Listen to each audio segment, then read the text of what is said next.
This is The Mollusk by Ween. It's an eclectic venture into the nautical world, and it's great if you love watching SpongeBob but you got a little tired of it and you want to see how listening to SpongeBob would go instead. In fact, Steven Hillenburg, as I'm sure you know, the creator of SpongeBob, noted this as a major inspiration for his show.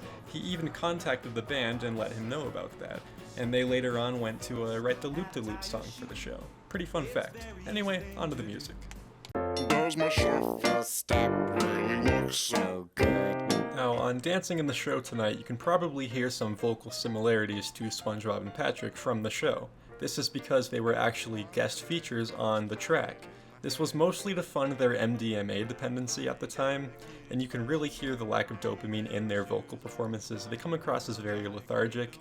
It's heart-wrenching to listen to, and it's a clear consequence of rave culture in the UK. Now, this title track would have you believe that the mollusk is a benevolent creature, but I don't think that's the case.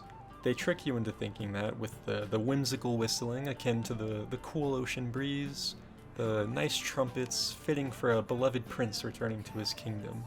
But I don't buy into that. Look at the cover. What is that? Just a Lovecraftian amalgamation of every fucked up sea creature you can think of. It's terrifying. Do we even know where the boy went after his run-in with the mollusk? Do we know where he is? I think I heard something. Hold on. Can't be too careful.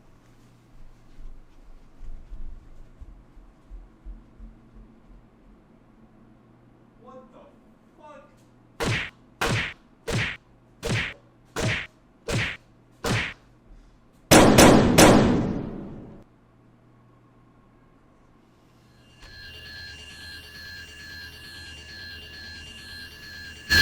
Did you ever see a whale with a... Overconsumption of polka dot tail can lead to uncomfortable amounts of brain fog and lethargy.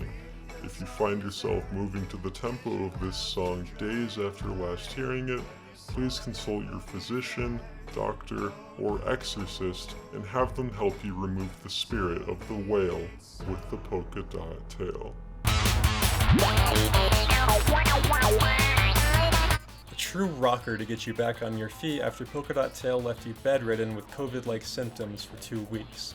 Diener's trippiest guitar work takes the show here, drenched in so many psychedelic effects that it might make you think his LSD has reverted back into liquid form and is currently seeping through your earbuds.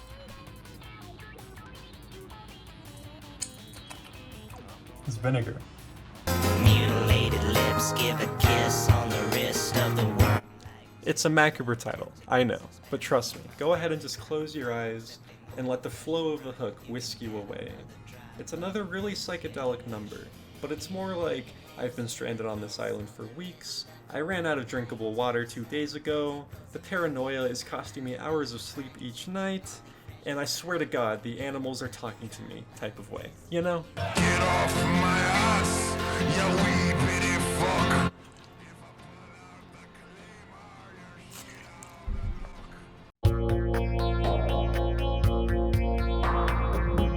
Real Weeners know that what Diener was talking about is their best song, and this album's take on that type of mood can be found right here. It's a soothingly beautiful track, and it's helped me with many bouts with anxiety, so I have a bit of a personal connection with it. The backstory is also really cute, having been written after Dean took Gene out for his steak to help him cope with a breakup back at home.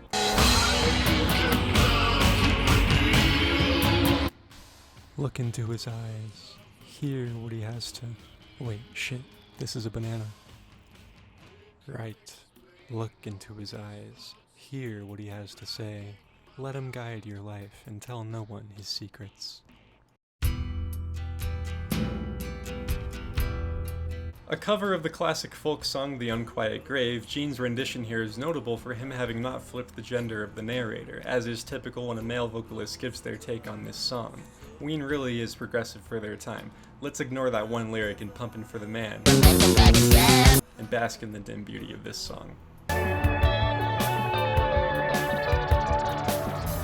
actually got my dog to cover this song for you guys, so here's a snippet of that.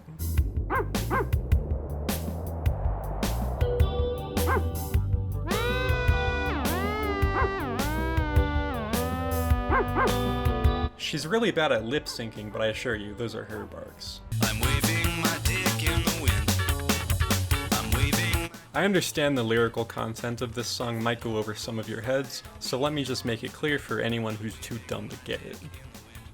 He's talking about his dick. The boys take a distinctly progressive turn with their music here and make probably their grandest musical statement yet, something that should rope in any self-respecting little prog champ. I can only imagine the stank face that Dean Ween was making during this solo in the studio. Ocean man, take me by the hand.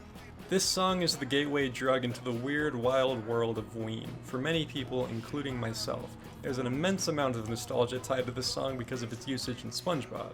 So, for my money, about $4 here, this is probably the #1 Zoomer anthem.